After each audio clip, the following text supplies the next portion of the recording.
अस्सलाम वालेकुम नाजरीन, welcome to MA news. Nagaraju గారిని ఆయన తర్వాత గంధం విజయ్ చందర్ గారిని ఈరోజు అరెస్ట్ చేసి మెజిస్ట్రేట్ ముందు హాజరుపరచడం జరిగింది. వారిని జ్యుడిషియల్ రిమాండ్కు తరలించడం జరిగింది. ఈ సంఘటనలో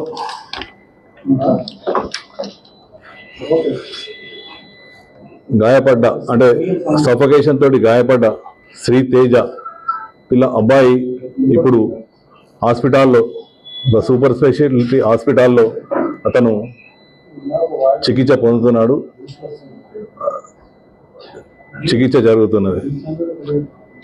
ఇంకా దీనిలో ఈ కేసులో పరిశోధన కొనసాగుతున్నది.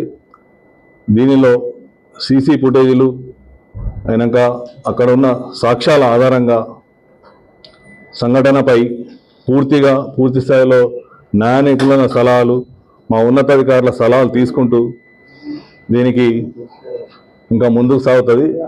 దీనిలో చట్టరీత్యా ఎవరెవరైతే దీనిలో ఇంకా పాలు పంచుకొని ఉన్నారో వారందరిపై తదుపరి చర్యలు ఉంటాయి. Thank you. న్యాయ నిపుణులు మరియు మా యొక్క సీనియర్ ఆఫీసర్స్ దాని మీద జరుగుతుంది. చట్టం ముందు అందరూ సమానమే. చట్టం ఎవరికి చుట్టం కాదు. Thank you.